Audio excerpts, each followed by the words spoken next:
Oh, we're finally back. Yes. All right. So let's see if we can get this one going here, you guys. We got 12 of you rocking with me right now. Connection issues, 10-7 my ass about a half an hour ago. But my friends Ron and Tech are here. Ron and Tech are the same person, and they took care of my connection problems here. I think I'm going to be able to do this show for you guys. So what's up to everybody in the chat? Let's see who's in here. We got Tristan in here. We got M.A. Liren in here saying, here we go. Oi, more cash flapjacks on the way, courtesy of the Weeziest uncle. And saying, thank you for keeping up your great work. My understanding the game has gone up tremendously since I follow you, and that sometimes makes my bankroll grow as well. We got Keep It Cool saying, we're doing round 2 here. Round 1 was a 10-7 for connection issues. We're going to do our best, man. Take no prisoners in the room. What's up, dude?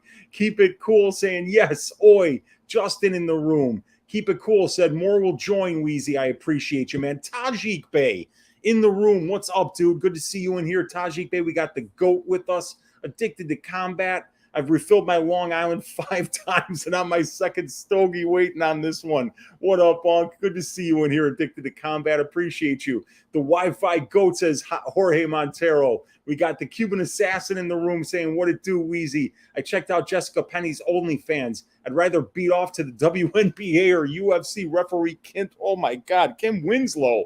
I haven't heard that name in a minute. She is a handsome woman.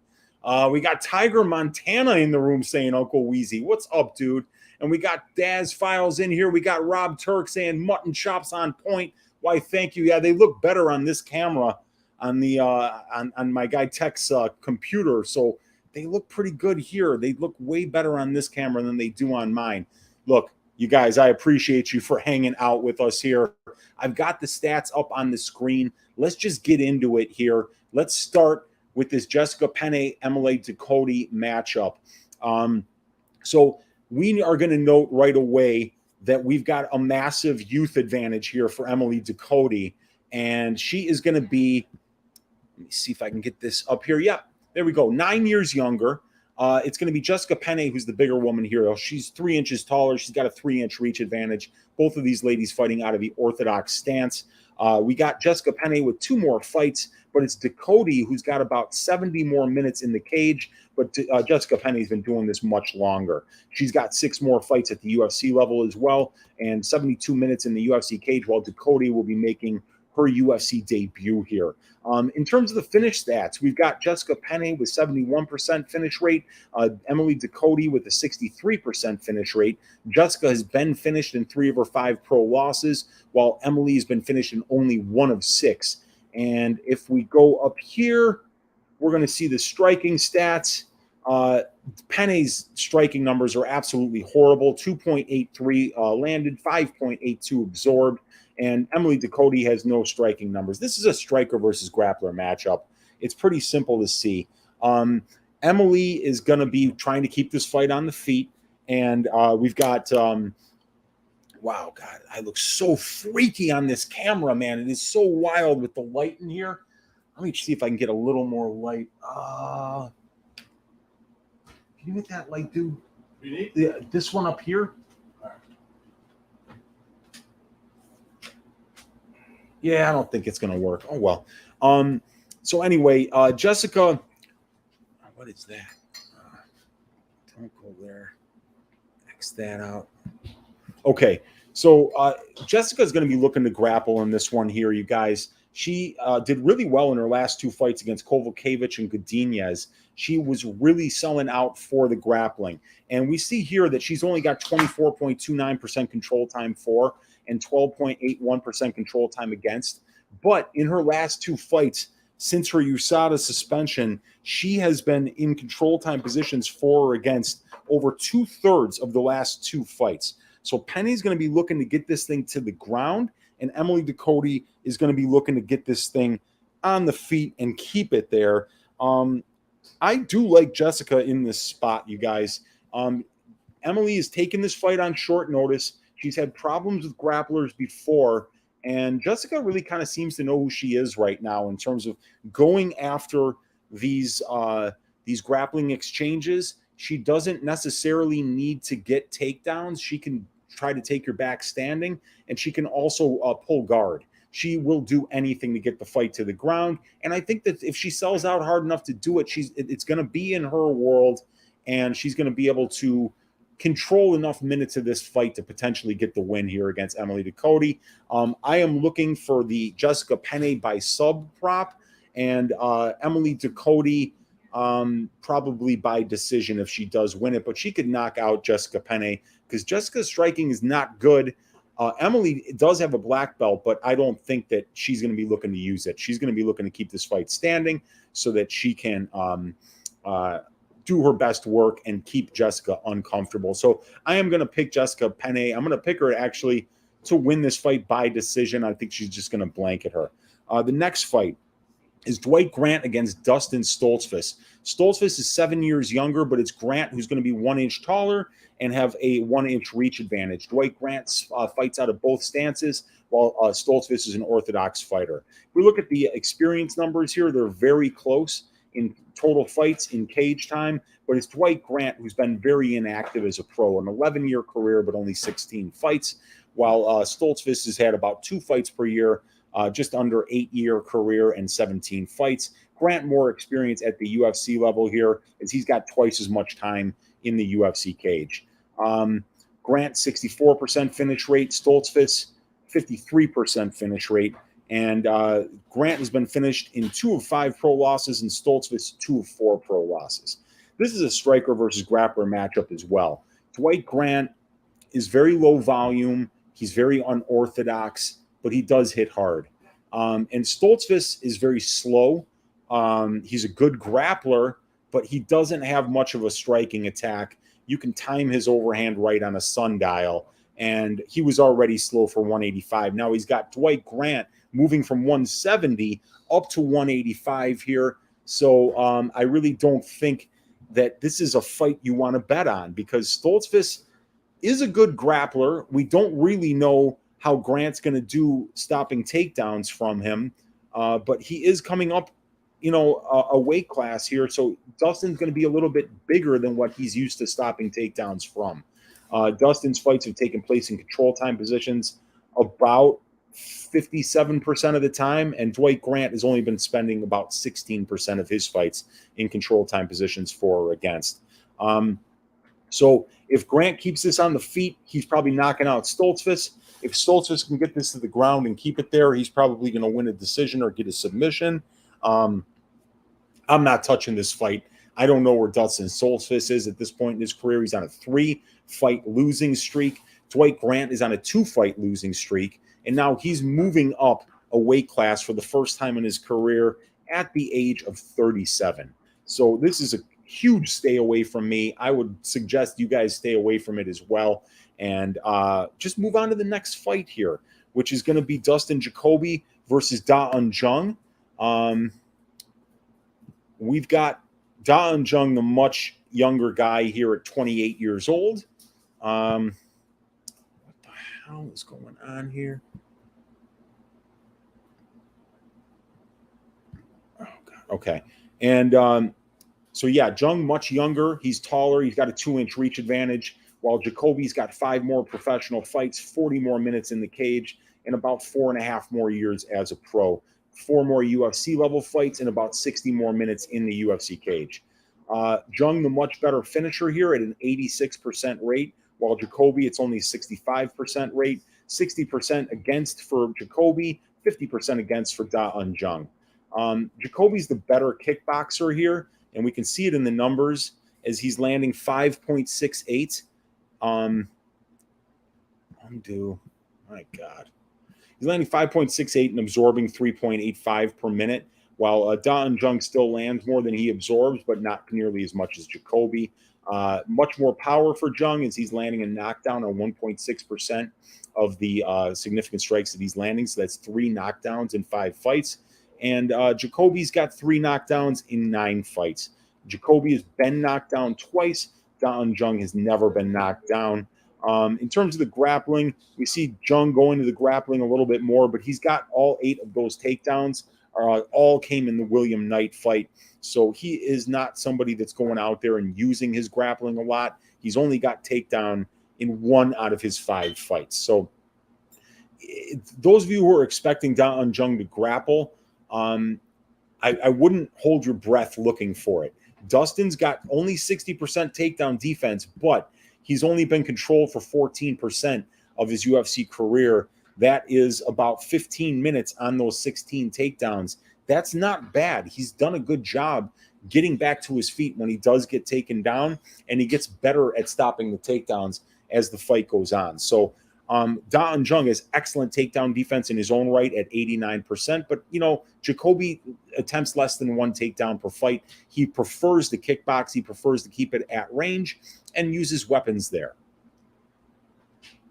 When we look at the strength of schedule for these two gentlemen, I've got a little bit better ratio here for Da Un Jung and more total fights. And the wins also look better for Jung, and the losses, there are no losses for Jung here. So I like Da Un Jung. Probably a slight grappling advantage here, a strength of schedule advantage here. He's the younger guy and the bigger guy. But Dustin Jacoby's probably going to be the better striker. He is the guy with the professional kickboxing background, and he's done a fantastic job winning minutes on the feet, showing 60% striking defense and landing almost 2 more significant strikes per minute than he absorbs, and throwing about 2.6 more significant strike attempts per minute than his opponents do. So this is a good spot for Dustin Jacoby to use that kickboxing pedigree of his and get through this fight with an easy decision. Next fight, Burns Algeo. This one was made after we had Hussein Ashkabov drop out of the Herbert Burns fight, and we had Billy Quarantillo drop out of the Algeo fight. So then they matched up Algeo and Burns against each other. Very interesting fight here, you guys. 34 years old for Burns, 33 for Algeo, but Algeo is about 5 inches taller. He also fights out of both stances.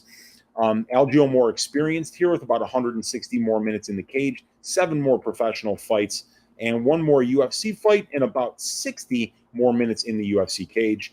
In terms of finish rates, Algeo a 60% finisher overall, Burns an 82% finish rate overall, but it's Herbert Burns who's finished 100% of his 3 UFC wins inside the distance, 2 by submission, 1 by knockout, while Bill Algeo has never been finished or gotten a finish at the UFC level. He's 2-3 in the UFC. All 5 of those fights have went to decision. When we look at the striking here, Algeo is going to be the better striker. Herbert Burns basically blocks punches with his face. He does not move well. He does not have good striking defense. We can see the number right here, 33% striking defense for Herbert Burns. That is absolutely terrible. So he's going to have to try to get this fight down to the ground, and that's where he does his best work. Bill Algeo is also a very good grappler, but he's a good grappler with bad takedown defense and a good get-up game. So we do see that Algeo is being controlled 15% of his UFC career here, but he gets controlled 25% of the time. And Burns' fights are taking place in control time positions about 73% of his 16 minutes in the cage. So Burns is going to try to sell out to get this to the ground. He's going to work on securing a submission and getting out of there in the first round. Algeo is probably going to be taken down because he only has 55% takedown defense, and he's being taken down 4.4 times per 15 minutes. But in those 22 takedowns, he has only been controlled about 17 minutes. No, I'm sorry, about 19 minutes. So 22 takedowns, 49 takedown attempts, only 19 minutes of control time allowed. And he's gotten 15% control time on only 4 takedowns on 9 attempts. So, for every takedown that Algeo attempts, his opponents attempt 5. And for every takedown that Algeo has gotten, his opponents have gotten 6. But he's only being controlled at less than a 2-to-1 ratio. So Algeo has been very efficient on the ground. You can take him down, but you really can't hold him there. Herbert Burns, not only does he have piss-poor striking defense, but he also has a piss-poor gas tank. Now, he missed weight by 4.5 pounds in his last fight. The fight before that was a 150-pound catch weight bout.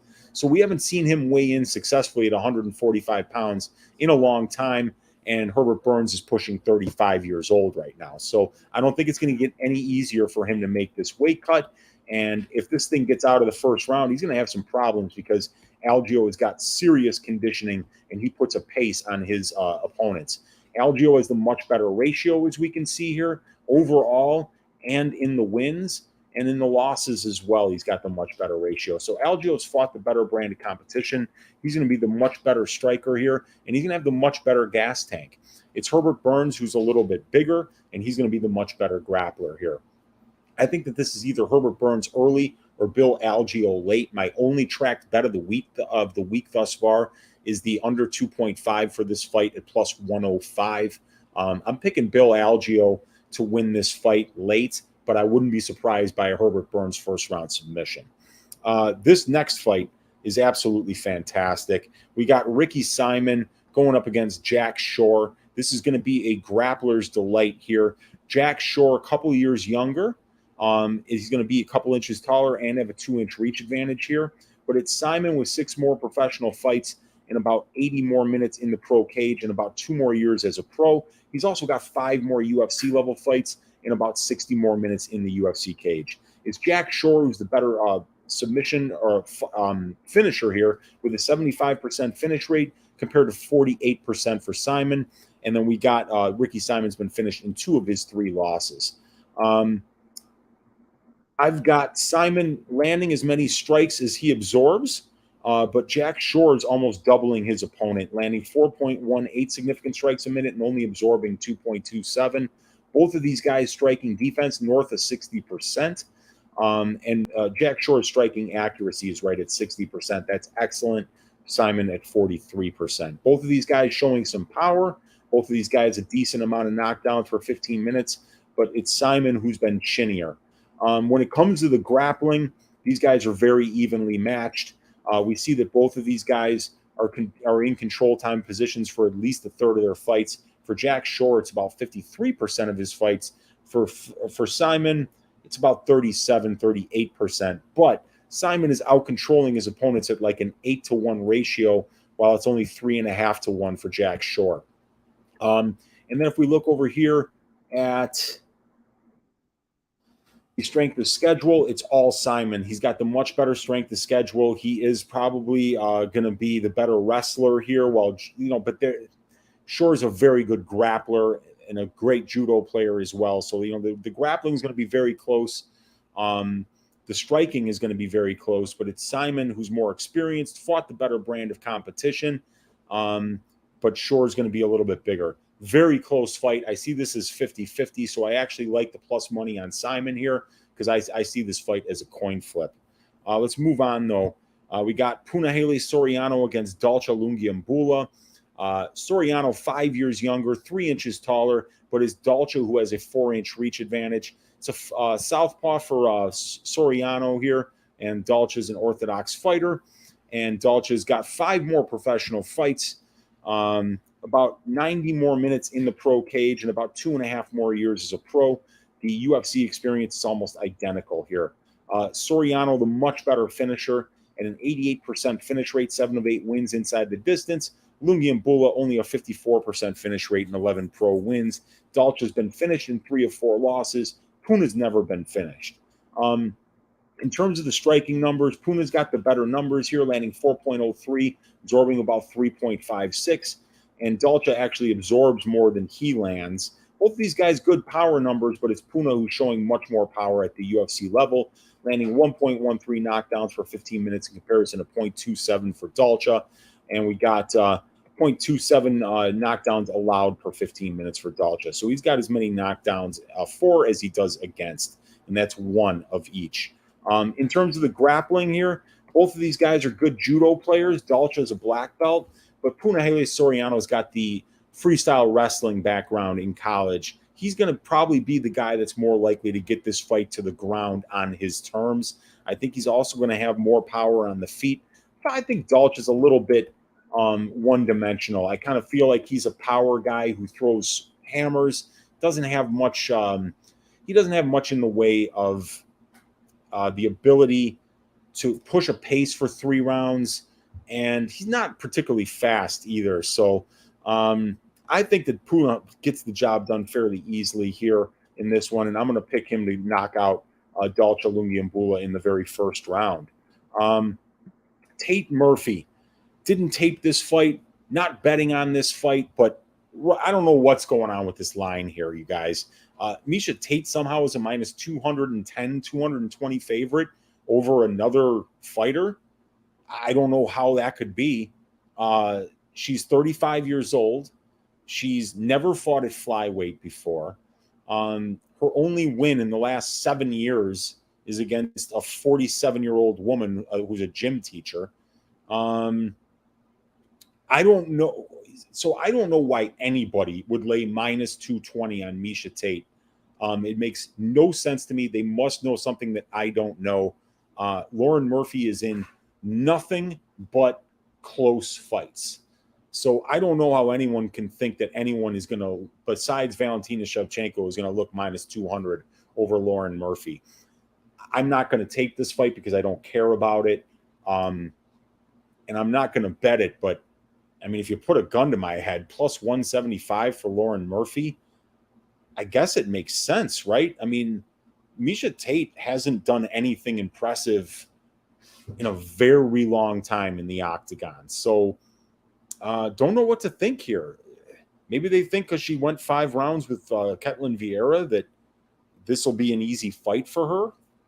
I don't know how that goes, but I don't see how a woman coming off a pregnancy who just got breast implants and has never cut down to 126 pounds in her life is going to be able to do that and beat lucky Lauren Murphy and look minus 220 while doing it. This fight makes no sense. I don't know how anybody is laying minus 210 on Miesha Tate, but if you do that and you cash it, you can come back and tell your Uncle Weezy I told you so. But man, I'd be surprised if Miesha Tate even looked close to minus 120 in this fight. But I'm picking Lauren Murphy by decision, but I'm probably not going to bet that one. Now we got a good one here, you guys. Charles Jourdain against Shane Burgos. This is an absolute banger. We got Jourdain, the much younger man here, 26 compared to 31 for Burgos, but Burgos much bigger, 2 inches taller, 6 inches of reach. Very similar experience numbers here. Jourdain one more fight, about 50 more minutes in the pro cage, while Shane Burgos has been a pro for about 3 more years than Jourdain. Got 2 more fights at the UFC level and about 25 more minutes in the UFC cage. Both of these guys are great finishers. 72% for Burgos, 93% for Charles Jourdain, and Burgos has been finishing 2 or 3 losses, and for Charles, it's been 1 of 4. And we've got, for the striking numbers here, we've got Shane landing 7.95, only absorbing 6.69. Charles lands 5.6 and absorbs 4.5. So both of these guys are landing about 1.1, 1.2 more significant strikes per minute than their opponents are. Burgos is a little more accurate. Jourdain a little more powerful here. And both of these guys have been knocked down a decent amount, but for Burgos, it's 0.6 times per 15 minutes. For Jourdain, it's 0.3. Neither one of these guys shoots takedowns or grapples at all, so we can expect this fight to take place on the feet for the full 15. And it's Burgos who's fought the better brand of competition here, beaten the better brand of competition, lost to the better brand of competition, and more experienced in all 3. So I got to lean Burgos here. He's more experienced at the UFC level. He's bigger. He's longer.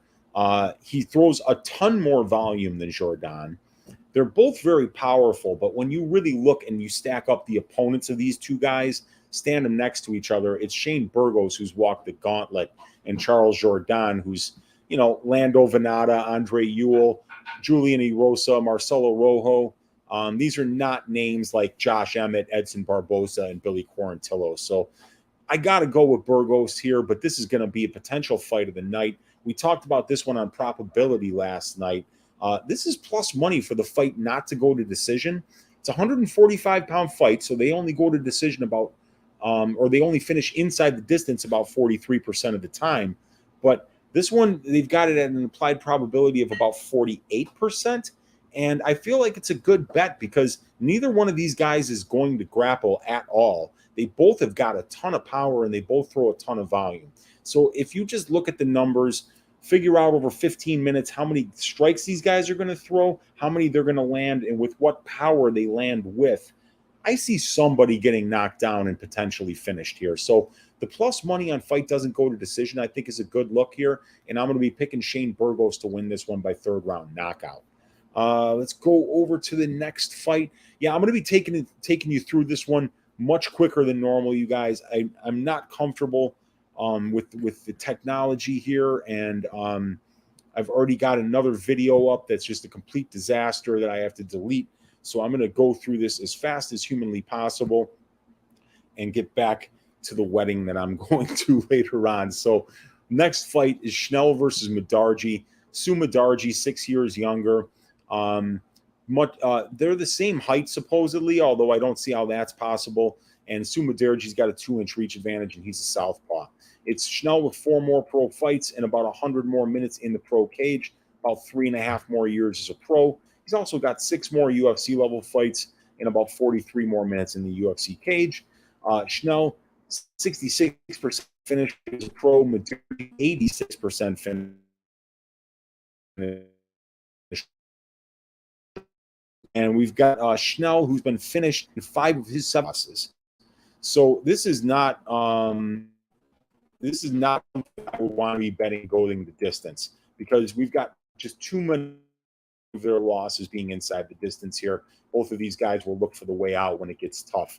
My guy Kiwi in here with a $10 donation saying appreciate it. I appreciate all 51 of you guys that are still sticking around with your Uncle Weezy after the technical difficulties, after the over-hour delay getting this show started. But I have to thank my friends for even being able to get the technology working over here.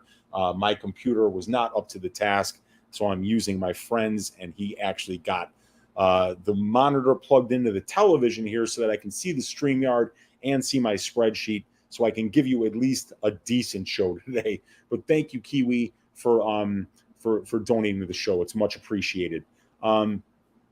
Sue's got to be the better striker here. He's longer, he's younger, he hits a lot harder, showing great power. But it's definitely going to be Matt Schnell that's the better grappler. The problem is that Schnell doesn't attempt takedowns. Only 6 takedown attempts in 10 fights, and he's only gotten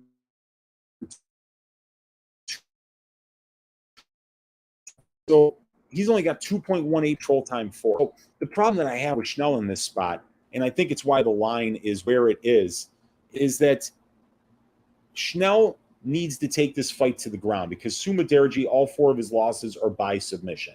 And Matt Schnell's got a great submission game. But this is not a guy who has used takedowns to get submissions. He gets them in scrambles. He waits for his opponent to take him down, and then he'll go for those triangles and arm bars off his back. So, excuse me. This is a bad matchup for Schnell, because he's going to be slower. He's going to be the much worse boxer here. He's not going to have as much power. And where Sue is at the weakest, Matt Schnell has not shown any interest in taking the fight to that direction. He just doesn't wrestle at all.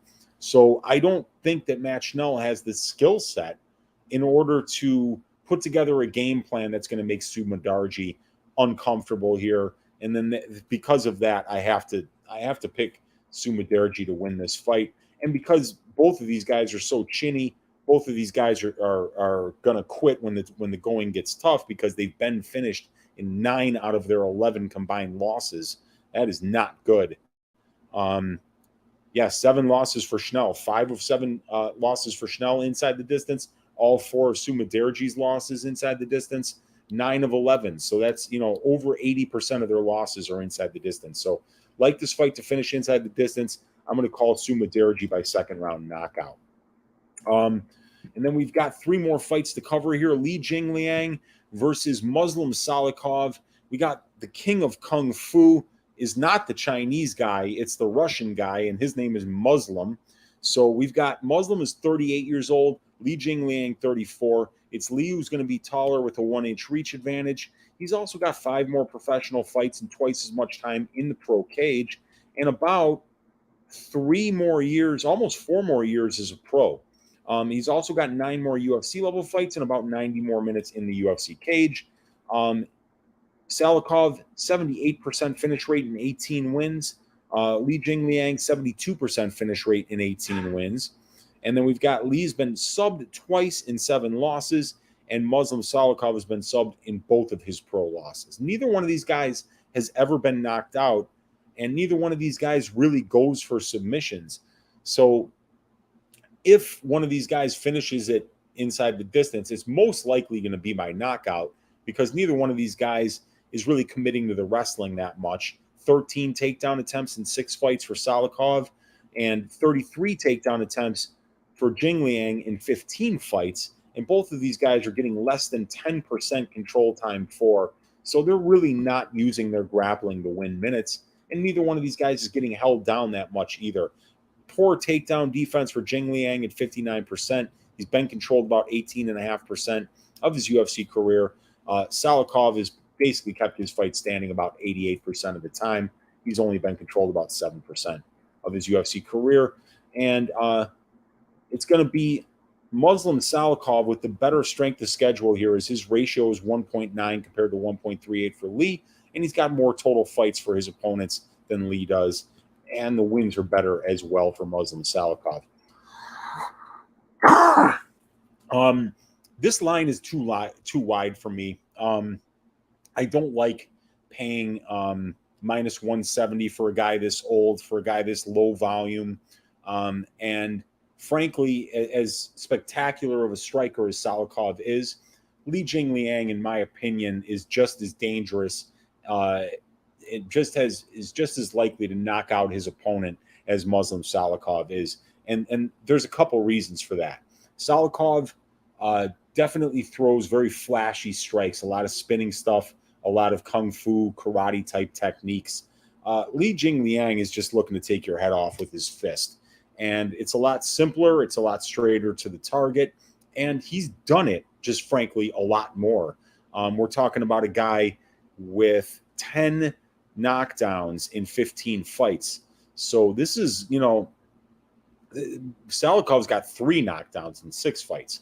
So we're talking about a guy with a lot of power and that has been in there with the better brand of competition, in my opinion, if you just look at the names. Hamzat Kamaev, Santiago Ponzinibbio, Neil Magny, Elizeu Zaleski dos Santos. So, we've got better names for Jingliang, but for some reason the names look a little bit better on the Salikhov side. But the line is too wide. Salikhov's too low volume, so I think Li Jingliang can outland him. I think he's just as likely to land a power strike. And I don't see any of these guys winning minutes in the grappling. So I think it's going to be a very close fight. I wouldn't lay that juice on Muslim Salikhov. I'm going to pick Li Jingliang to win this one. Waterson against Lemos. So one thing I don't know here, this is UFC Stats had this at 125 earlier in the week. Now they've got it at 115, but I think Tapology still has it at 125. I don't know where this fight's taking place, whether it's at 115 or 125. That's a bit of a problem. I don't know where Michelle Waterson is at this point of her career, but I'd say she's over the hill at 36, but Amanda Lemos is 35, so that wouldn't be fair at all. Amanda is taller. She's got the 3-inch reach advantage. She's a southpaw, but obviously it's Michelle Waterson, 13 more professional fights, almost 200 more minutes in the pro cage, twice as long as a pro mixed martial artist, 4 more UFC level fights, and about 130 more minutes, 120 more minutes in the UFC cage. We got a 2/3 finish rate for Michelle Waterson as a pro, and an 82% finish rate for Amanda Lemos as a pro. Waterson been finished in 4 of 9 losses. Amanda Lemos finished in 100% of her 2 losses. Waterson's striking numbers don't look great on the aggregate. She throws less volume than her opponents. She's never landed a knockdown. She's got less than 50% striking defense. She has been knocked down once, and she absorbs about 0.75 more significant strikes per minute than she lands, and she gets out-volumed by about 1 significant strike attempt per minute. While Lemos throws more volume than her opponents, she lands about 0.7 more significant strikes per minute than her opponents do, a lot more accurate, and 5 knockdowns in 7 fights for Amanda Lemos. So I don't know how Michelle Waterson really wins minutes here. This is going to be a problem. And she's attempted 52 takedowns in 11 fights, but she's only gotten 15 of them. She gets 1.29 takedowns per 15 minutes and 17% control time. So I guess that's okay. I mean, like, that's 27 minutes of control time on 52 takedown attempts. So she's done a decent job of that. But look, I mean, 89% takedown defense for Lemos. She has been controlled for 28% of her UFC career thus far, but it's not like Waterson's been that great at stopping takedowns and avoiding control time positions either. So I just think that Lemos at this point is the far more dangerous fighter here. And her tools are not, Waterson's tools aren't better than Lemos's really anywhere at this point that I can see. So, other than maybe the conditioning, because Lemos has shown that she fades a little bit late in fights, but that's what's going to happen when you throw strikes with as much power in this division as Amanda Lemos does. So definitely like the strength of schedule for Waterson, like the conditioning a little bit better for Waterson. Waterson more experienced, but it's Lemos is bigger, far more powerful. And the strength of schedule, isn't that much worse for her. So I do have to go Lemos here, but I'm not laying that juice, and I wouldn't bet fight goes to decision here either. I think there's actually probably a little bit of value on the fight doesn't go to decision. And that brings us to the main event, you guys. Brian Ortega against Yair Rodriguez. If you haven't seen it yet on the MMA Engine YouTube channel, Brady and I did a breakdown of this fight. Went at least a half an hour into all the details of this. So if you want a real nuanced breakdown of this fight, go to the MMA Engine and check that out. Also, Brady and I did probability yesterday so that you guys could get a look at all of the time props on this card and get a data-driven look at where there's value on those time props. Probability also on the MMA Engine YouTube channel. The link to both of those videos is in the description of this video, or actually, I think it is. And also the link to the stats that you see here on the screen is also available to be downloaded for free in the description of this video. I like Ortega here. He's a little bit older. It's Yair who's younger, 3 inches of height, 2 inches of reach. The experience numbers are pretty similar here, but Brian with one more fight, a few more minutes in the cage, about a year and a half more as a pro. But it's Yair with one more fight at the UFC level and about 20 more minutes in the UFC cage. Both of these guys are pretty good finishers, but it's Brian who's been a much better finisher at the UFC level, as he's finished 6 of his 7 UFC wins inside the distance, while for Yair it's 3 of 8. And both of these guys have been finished, but they've only been knocked out. Neither one of them has ever been submitted in their career. In terms of the striking, got to give the advantage to Yair Rodriguez, not only in the metrics, but just looking at it. Yair does a great job of maintaining distance. He's got fantastic kicks. He's very flashy, and he has good conditioning in order to be able to push that pace for the full 5 rounds, as we saw in the Max Holloway fight. Where Yair has a little bit of problem is stopping takedowns and giving up a lot of control time on the ground. We saw Max Holloway turn into a grappler for the first time in almost a decade in the Yair Rodriguez fight, because Yair was having so much success on the feet that we actually saw Max do something that we haven't seen him do in a very long time, which was to start shoot for takedowns and to look to win minutes on the ground. So while Ortega is an absolutely fantastic submission grappler who is dangerous with his submissions, with his guillotine, with his triangle, we saw how close he was twice to finishing one of the best mixed martial artists on the planet in Alexander Volkanovski, and that was when he was losing that fight. So even when Brian is getting his ass kicked, he can find a moment to change the trajectory of the fight and come out on top. So Brian Ortega has a ton of heart, a ton of durability, no quit in him, and he can find that submission from places that most people cannot. And Yair Rodriguez is a baller as well. He's extremely tough. He's extremely durable. There is no quit in this young man either, and he's got a lot of power and a lot of flash in those strikes. It's going to be a hell of a main event.